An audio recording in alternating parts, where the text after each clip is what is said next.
ఒక అడవి మధ్యలో చిన్న పక్షి ఉండేది. పేరు చిట్టి. చిట్టికి ఎప్పుడూ కొత్త కొత్త ప్రదేశాలు చూడాలని ఆసక్తి ఉండేది. అది చిన్నదైనా దానికి కలలు పెద్దవే. ఒకరోజు చెట్టుమీద కూర్చుని చిట్టి తన స్నేహితులు అయిన తెమ్మెద, తాబేలు మరియు కుందేలుతో మాట్లాడుతూ అంది. నాకు ఈ అడవిలో ఉండడానికేననిపించడం లేదు. నేను ఎక్కడికైనా వెళ్ళి కొత్త ప్రపంచాన్ని చూడాలి. తెమ్మెద నవ్వుతూ అంది, అలాంటిది ఎందుకరా చిట్టి, మన అడవి చాలా బాగుంది. ఇక్కడే మేమంతా కలిసి ఉండగలుగుతాం.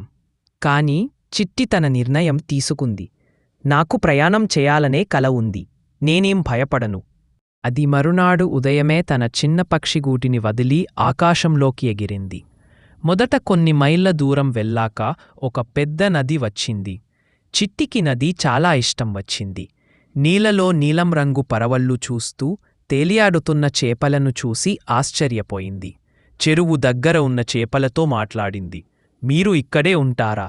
ఒక పెద్ద చేప నవ్వి అంది. అవును చిట్టి, ఇదే మా ప్రపంచం. నీ ప్రపంచం నుండి ఇది చాలా వేరు కదా.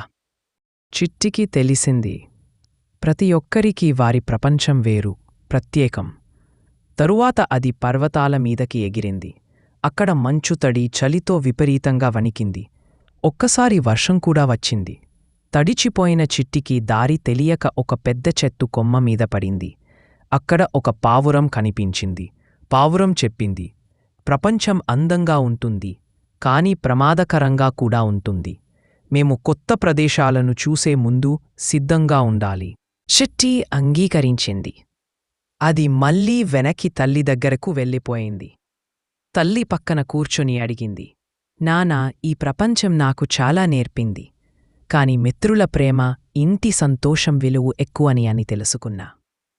పాగుందమ్మా, ఇప్పుడు నీవు నిజమైన పక్షివే. ఆ రోజు నుంచి చిట్టి ఎప్పుడైనా కొత్త ప్రదేశాలను చూడాలని అనుకున్నా ముందుగా సన్నద్ధత, మిత్రుల సూచనలు, తల్లిదండ్రుల ప్రేమను గుర్తుంచుకునే అలవాటు పెట్టుకుండి. నీతికథ ప్రపంచం అందంగా ఉంటుంది, కాని ప్రతిదానికి సమయం, సన్నద్ధత అవసరం. మన ఇంటి ప్రేమ, మిత్రుల సహాయం మనల్ని ఎప్పుడూ రక్షిస్తాయి.